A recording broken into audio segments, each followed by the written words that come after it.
को जानते हैं। कुछ समय पहले ये बात हो रही थी कि जो स्टेट्स हैं उनको वैक्सीन खरीदने की परमिशन मिल जाए, मगर जैसे ही परमिशन मिल गई उनको वैक्सीन नहीं मिली। और उसके बाद में राहुल गांधी जी ने मोदी गवर्नमेंट को बहुत ज्यादा कैलस और क्रूर बता दिया। तो सेंटर ने कहा ठीक है, आप अपने हिसाब से ग्लोबल टेंडर्स निकाल लो। कई सारे स्टेट्स ने ग्लोबल टेंडर निकाला, मगर उनको असली बातों का पता नहीं था। आधी अधूरी जानकारी से उन्होंने ये काम किया और उन्होंने कहा कि वो जो खुफिया फॉर्मूला आपके पास में है वो सबको दे दो ताकि मास प्रोडक्शन हो सके। ये सबसे इंटरेस्टिंग बात है, व्हाट्सएप पर खूब चल रही है। आप भी यही सोच रहे होंगे कि वो खुफिया फॉर्मूला आखिर केंद्र सरकार सबको देती क्यों नहीं है। इसके अलावा अरविंद केजरीवाल जी ने 2 तर्क और दिए थे। उन्होंने कहा था कि ये जो खुफिया फॉर्मूला है इसको पेटेंट लॉ से एग्जेम्प्ट कर दिया जाए। पैंडेमिक एक्ट के अंदर गवर्नमेंट ऐसा कर सकती है और मोनोपोली नहीं रहेगी किसी एक वैक्सीन प्रोडक्शन कंपनी के ऊपर। इसका यह मतलब हो जाएगा कोई भी अदर कंपनी वैक्सीन बना सकती है। बहुत अच्छी बात है, सब समर्थन करेंगे इसका। आपको अगर ध्यान है कि अदर पूनावाला के ऊपर स्टेट्स ने बहुत ज्यादा प्रेशर बनाया था, जिसकी वजह से उनको देश छोड़कर जाना पड़ गया था। और ज्यादातर लोग जो वैक्सीन प्रोडक्शन के बारे में नहीं जानते वो यही कह रहे थे कि ये सारी की सारी इन्हीं की गलती है। वैक्सीन मैन्युफैक्चरिंग को रातों रात अगर बढ़ाने की क्षमता होती तो क्या यूरोप, क्या अमेरिका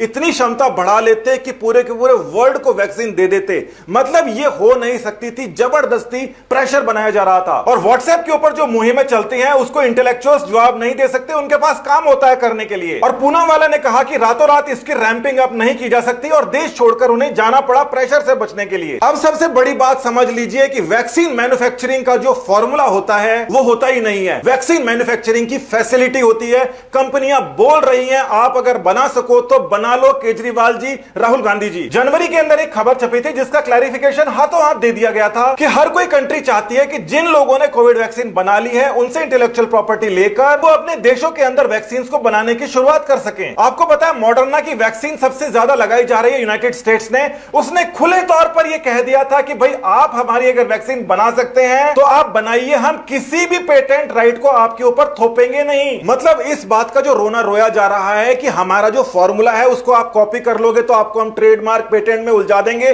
कंपनियां खुद कह रही हैं कि भाई आप अगर बना सकते हो तो बना लो।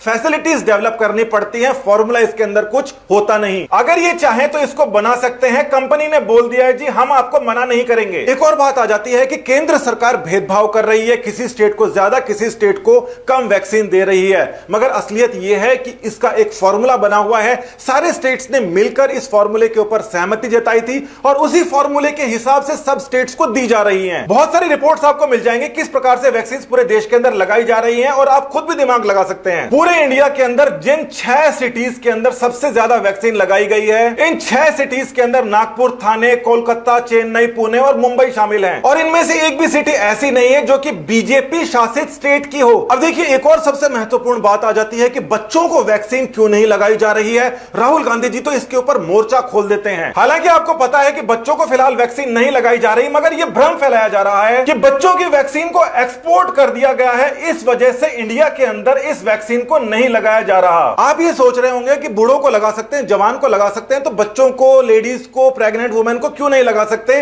इसका जवाब जानिए एक छोटे से उदाहरण से। 1960s के अंदर एक बहुत ही बड़ा डिजास्टर हो गया था यूरोप के अंदर जिसको थैलिडोमाइड डिजास्टर कहते हैं। हर एक मेडिकल स्टूडेंट को इसके बारे में पता है। पॉलिटिशियंस के एडवाइजर ग्रुप के अंदर ऐसा लगता है कोई भी मेडिकल साइंसेस का बैकग्राउंड वाला नहीं है। थैलिडोमाइड नाम की एक दवाई मार्केट के अंदर आई थी 1960s में यूरोप के अंदर, जो कि मैच्योर लोगों के लिए दवाई बनाई गई थी। अब ये जो दवाई थी इससे नोजिया, वॉमिटिंग, अनईजीनेस वगैरह जितनी भी सारी के सारी प्रॉब्लम्स थी उनसे निजात पाया जा सकता था। इस दवाई ने अच्छा असर दिखाया। उस समय क्लिनिकल ट्रायल्स होते नहीं थे। जो प्रेग्नेंट वुमेन थी यूरोप के अंदर बहुत सारे लोगों ने खाया और उनके जो बच्चे थे वो अपंग पैदा होने लगे। सबसे एडवांस रीजन के अंदर इस प्रकार की ट्रेजेडी हो जाती है और थाउजेंड्स ऑफ चिल्ड्रन अगर अपंग पैदा हो जाते हैं तो उसके बाद में कुछ ना कुछ नॉर्म्स बनाने पड़ते हैं। इन नॉर्म्स के अंदर क्लिनिकल ट्रायल्स शामिल थे और तब से लेकर अब तक क्लिनिकल ट्रायल्स इतने स्ट्रिक्ट हो गए हैं, एक चीज को एक बार नहीं 100 बार कंफर्म किया जाता है, खास करके बच्चों को, दूध पिलाने वाली महिलाओं को या प्रेग्नेंट वुमेन को देने से पहले। तो ये जो बच्चों की वैक्सीन है ये आएगी, मगर इसके अंदर समय लगेगा, क्योंकि आप ही को नहीं हमें भी अपने बच्चों के बारे में परवाह है और सरकार को भी हमारे आपके बच्चों के बारे में परवाह है। तो एक बात ये हो जाती है कि स्टेट्स ने कहा कि हम वैक्सीन बाहर से मंगा लेंगे, आपके ऊपर भरोसा नहीं करेंगे।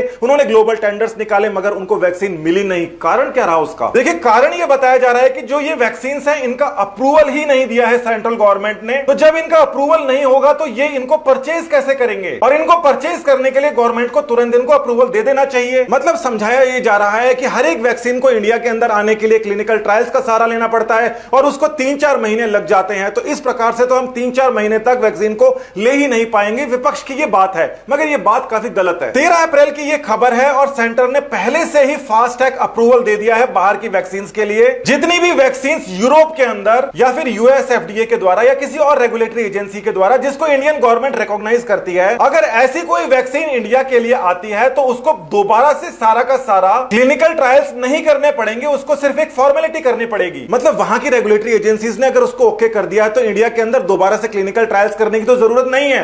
मगर 100 लोगों को तो लगा के हम देखेंगे और एक हफ्ते तक देखेंगे उनके ऊपर कोई सीरियस साइड इफेक्ट तो नहीं हो रहा। नहीं, अचानक से आप अगर लाखों लोगों को लगा दोगे बाद के अंदर देश क्या करेगा। मगर यह बात जरूरी है कि वो जो फास्ट ट्रैक अप्रूवल है उसके लिए कंपनी खुद अपनी वैक्सीन लेकर आएगी, तभी तो उनको अप्रूव करेंगे। कंपनी कोई इंडिया में आ नहीं रही क्योंकि वैक्सीन की कमी पूरे विश्व भर के अंदर हो रही है। तो इंडिया की गवर्नमेंट क्या यहां बैठे बैठे जबरदस्ती हर किसी कंपनी को उठा उठा के अप्रूवल देती रहे, चाहे वो अप्लाई करे या नहीं करे। इंडिया के अंदर वैक्सीन प्रोडक्शन को बहुत तेजी से बढ़ाया जा रहा है, गवर्नमेंट इतना ही कर सकती है। इस समय जो 1 करोड़ वैक्सीन हर महीने बन रही है, केंद्र सरकार चाहती है और वो कोशिश कर रही है कि 10 करोड़ वैक्सीन हर महीने बनने लग जाए। क्योंकि वैक्सीन को बनाने के लिए फैसिलिटीज को धीरे धीरे डेवलप करना पड़ता है, कोई सीक्रेट फॉर्मूला नहीं होता केजरीवाल साहब। और बच्चों की वैक्सीन क्यों नहीं इतनी जल्दी आ सकती, उसका साइंटिफिक रीजन आपको आज पता पड़ गया है। राहुल गांधी जी, ऐसे समय में दलगत राजनीति से आगे आके पक्ष और विपक्ष को एक साथ खड़ा होना चाहिए। ऊट पटांग व्हाट्सएप के ऊपर मैसेज भेजकर भ्रम नहीं फैलाना चाहिए।